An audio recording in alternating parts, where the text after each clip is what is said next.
할렐루야. 오늘도 주님의 은혜와 평강이 넘치는 7월의 한 중간 또 좋은 나날 보내시기를 축복합니다.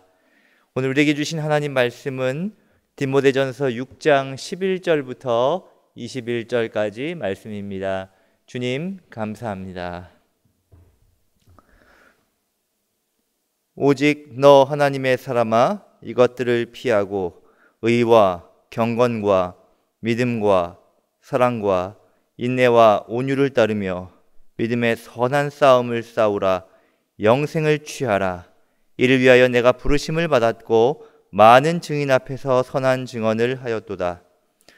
만물을 살게 하신 하나님 앞과 본디오 빌라도를 향하여 선한 증언을 하신 그리스도 예수 앞에서 내가 너를 명하노니 우리 주 예수 그리스도께서 나타나실 때까지 흠도 없고 책망받을 것도 없이 이 명령을 지키라.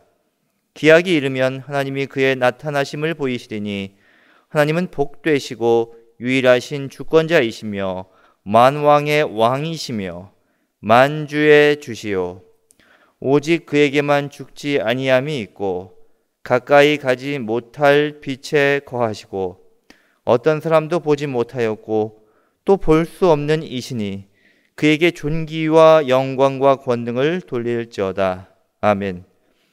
내가 이 세대에서 부한 자들을 명하여 마음을 높이지 말고 정함이 없는 재물에 소망을 두지 말고 오직 우리에게 모든 것을 후히 주사 누리게 하시는 하나님께 두며 선을 행하고 선한 사업을 많이 하고 나누어 주기를 좋아하며 너그러운 자가 되게 하라.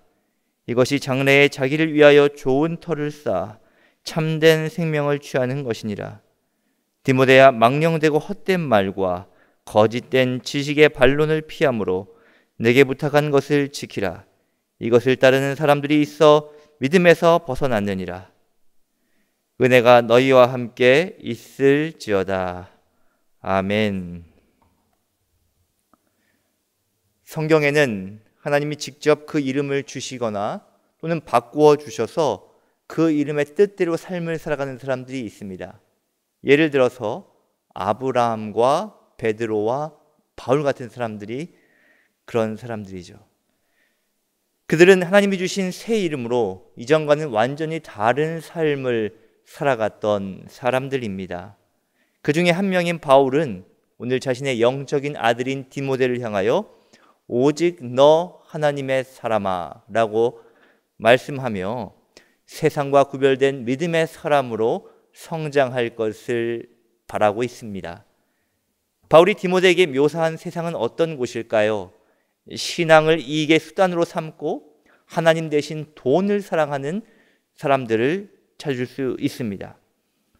대신에 바울은 의와 경건과 믿음과 사랑과 인내와 온유를 따르라고 따라야 할 것이 무엇인지를 권하고 있습니다. 말씀 안에 바로 서 있는 사람은 절대로 세상의 가치관에 흔들리지 않는 사람이 될 수 있다라는 말씀이죠. 그렇게 하나님의 사람은 진리를 지키기 위해 악과 싸우는 사람입니다. 결코 죄와 타협하지 않고 매일 주님의 사명자로서 주님을 위해서 교회를 위해서 악에 대항하며 치열한 영적 전투를 치룹니다. 세상과 닮아 있는 사람은 결코 하나님의 사람일 수 없다는 것이 바울의 권면입니다.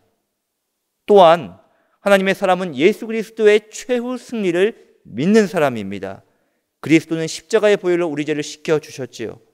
부활하셔서 우리가 더 이상 죄에 가까이 하지 않도록 의와 함께 살아가도록 우리에게 영원한 생명인 영생을 주셨습니다.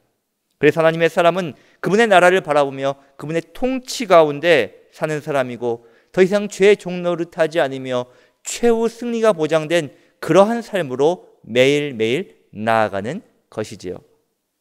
하지만 사탄은 결코 만만한 상대가 아니죠. 주님 다시 오실 때까지 그는 살아 있습니다. 끈질기게 우리를 공격합니다. 노벨 경제학상을 수상한 폴 크루그먼이라는 학자가 있는데 그 사람에 의하면 인간의 뇌리에 박힌 생각 중에는 나중에 충분한 근거를 통해 오류가 드러나는 것들이 있다고 합니다. 그렇지만 그것이 폐기되지 않고 끈질기게 그 사람 안에 남아서 그것이 주장한다라고 말씀하고 있어요. 그것이 뭐냐면 일명 좀비 아이디어라는 거예요.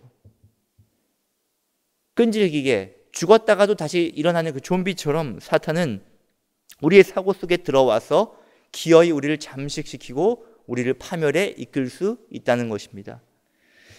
그러므로 사탄의 유혹에 넘어지지 않으려면 영생이신 하나님의 말씀을 붙잡아야 할 줄 믿습니다. 영생은 미래에만 국한된 소망이 아닙니다. 우리가 누릴 수 있는 실제입니다. 영생의 소망을 붙잡게 된다면 우리 삶의 우선순위는 바뀌게 될 것입니다.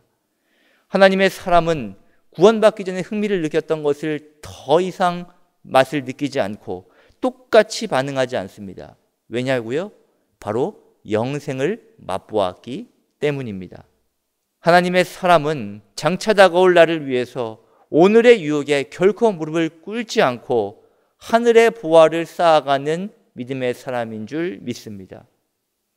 오늘도 우리가 선하신 우리 하나님께서 결코 우리를 잊지 않으시고 너 하나님의 사람아 라고 우리를 지명하여 불러주셔서 살아가게 하심을 기억하시고 명심하실 수 있기를 축복합니다. 그분의 부르심에 우리 믿음의 사람들은 세상 사람들이 살아가는 삶의 방식과 구별된 삶, 거룩한 삶의 부르심에 응답해야 하는 것입니다. 또 주님이 다시 오실 때까지 신실하게 주님의 영생의 소망을 붙잡고 살아가기를 원합니다. 그렇게 소망을 붙들고 살아가시는 우리 모두가 될 수 있기를 주님의 이름으로 사랑하고 축복합니다. 아멘. 기도하겠습니다. 오직 너 하나님의 사람아 라고 사도 바울은 디모데에게 축복하였듯 하나님, 우리가 하나님의 사람답게 이 악하고 패역한 세대를 거슬러 영적으로 승리하는 믿음의 사람들로 세워져 가기를 원합니다.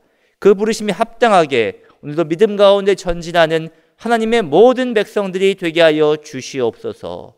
예수님의 이름으로 간절히 기도하고 복을 빕니다. 이제는 우리 구주 예수 그리스도의 은혜와 하나님 아버지의 사랑과 성령의 교통하심이 우리를 하나님의 사람으로 부르셔서 끝까지 믿음의 경주를 완주하여 하나님 앞에 영광을 돌리는 믿음의 사람들로 주님께서 기름 부어주시고 세워주시고 살아가게 하시는 그 은혜 위에 이제와 영원토록 함께 하시기를 간절히 축원하옵나이다. 아멘.